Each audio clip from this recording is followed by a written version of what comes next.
Do you think that I appear confident and self-assured and I know what I'm doing? What do you see? Hi everybody, this is Daryl Stewart at Daryl Stewart Wellness, and I was exactly where you're at.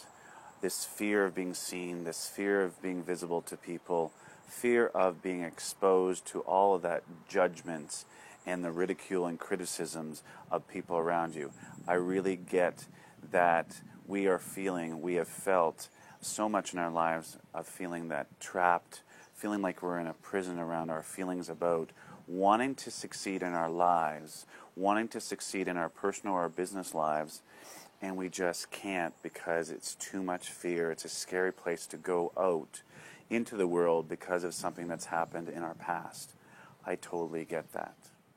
Because of these limiting beliefs and this fear of being seen or be judged by other people, I stayed hidden. I stayed out of wanting to be seen by other people for almost 42 years. And I want to share a part of my story around when I was in grade 3 or 4 that really impacted why I wanted to stay invisible, because I didn't want to be exposed to any type of judgments. When I was that age, I was in my classroom with the other kids, probably after recess, and I desperately wanted to go to the washroom because my stomach was upset, and I didn't. I sat in my desk, sitting there while diarrhea dripped down my pants, down my legs, right down to my white socks, right into my sneakers. So I just sat there. I sat there, and I sat there, and I sat there. I never put my hand up to go to the washroom. And I realized later on when I was doing my personal inner work around this, that I came up to a number of conclusions, that I felt that my needs were never important, so why bother asking? Why bother putting my hand up, because nobody's going to hear me? That I realized that I was nothing, because the most important thing in my family was the alcohol or the dysfunction. So us kids were put on the back burner all the time. So why put your hand up to be seen? Because how can anybody see anybody else if there's some level of alcohol or drugs in between you and them?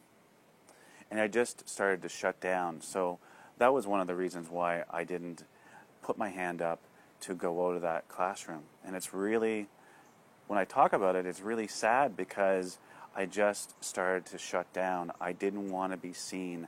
I didn't want to be visible to anybody else. I felt like I wanted to be a wallflower, because I didn't think anybody would show up for me, because at school, or my teacher would show up for me, because I wasn't getting that element at home. So I just shut down. So do you think that shameful moment, those limiting beliefs that I had, kept me hidden, kept me from my dreams and my potential for so long? You betcha. I felt like I was hidden, I was entrapped, I was in a prison.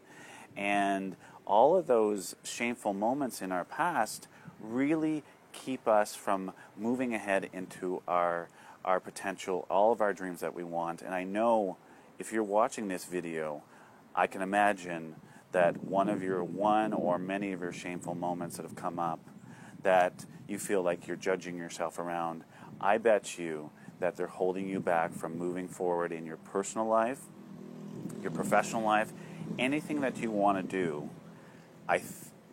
That piece, that moment in time, is like a stop sign. You can't move forward, you can't move around it, you can't move against it, because it's too shameful for you. I get it. I've been there. I know that feeling well too well. I also bet that there's such a conflict inside of you. You want to move ahead. You want to be loved. You want to be seen.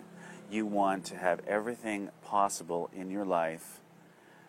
But you realize that if you show up in a different way, some people might judge you. People might see you, and you might feel that whatever you do doesn't matter, because you will never fit in, whether it's in your personal life or your professional life. I totally get that. I felt the same way. And that's the reason why I help people move through all of these moments so that they can move powerfully into their dreams, into their businesses, into their personal life, and have different lives showing up so that they can have everything possible. Because when you hide and feel trapped in a cage, how can you possibly live a big life, a better life, a happy life, a content life when some of those shameful, smelly moments are controlling you from your subconscious? If you don't do this, then you're going to stay small. You're still going to stay in your prison. You're still going to stay in this cage. And those moments are smelling up your life like they were to me for 42 years. I think it's time to stop this shameful, smelly stuff from dripping into our lives. Because if we don't stop it now, it'll never stop.